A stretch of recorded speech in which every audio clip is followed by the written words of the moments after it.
अजितदादासोबत काम केलेलं आहे. आपल्या या सगळ्या घटनेवरती काय भावना आहे? काय नाही, स्पीचलेस. खऱ्या अर्थाने दादा राजकारणातला दादा, फॅमिलीतला दादा. कोणताही राजकारणी त्यांच्याबद्दल भरभरूनच बोलू शकतो. जे काम होते ते केलं, जे नाही होऊ शकत, कायद्यात बसत नाही, त्याला स्पष्टपणे तोंडावर नकार. दुसऱ्यांदा फेरी मारायची गरज नाही. हे काम करतो, विषय संपला.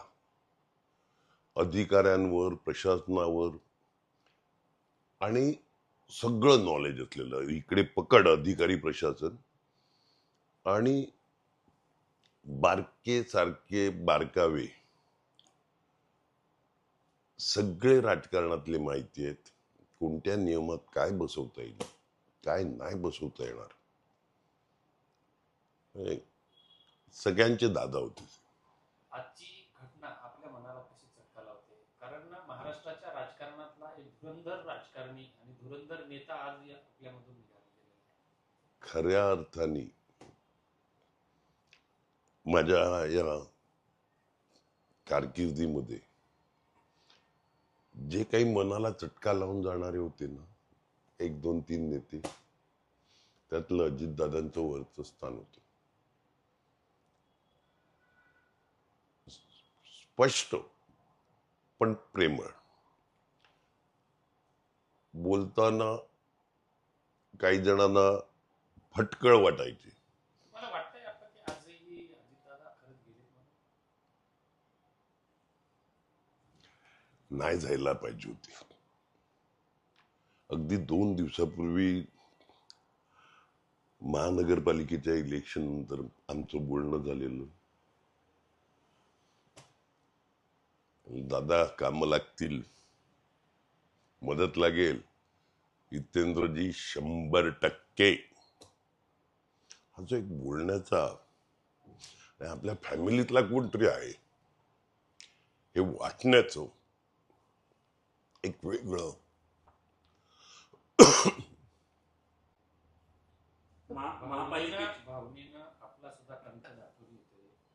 एक अनेक राज्यामधले जे नेते आहेत, जे सिनियर आहेत, जे मोठे लोक आहेत, प्रत्येकाने हंबरडा फोडलेला आहे अजितदादाची बातमी ऐकून. आपला सुद्धा कंठ दाखवून येतो. राजकारणाच्या पलीकडे होत माणूस होता. पक्षाचं कधी बघितलं नाही त्यांनी, कोण कोणत्या पक्षाचा आहे, कोण कशा प्रकारे. आयुष्यात पक्षाच्या पलीकडे सगळ्यांना मदत केलं.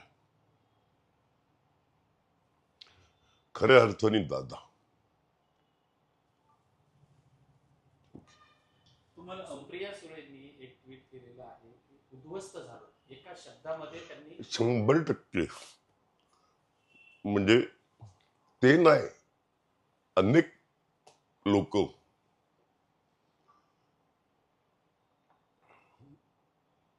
सगळ्यांना आधार होता दादा या नावाचा. ठाकूर आणि पवार कसे संबंध होते? ठाकूर आणि पवाराचे संबंध कसे होते? जग जाहीर होते ते सोडून द्या. महापालिका रिझल्ट लागल्यावर त्यांनी तुम्हाला अक्षरशः फोनवर सॅल्यूट सांगितलेलं की एवढं यशावर बोलले की महाराष्ट्रात सगळी धुळधाण होत असताना तुम्ही तुमचा गट राखला, सॅल्यूट. धन्यवाद. अजितदादाची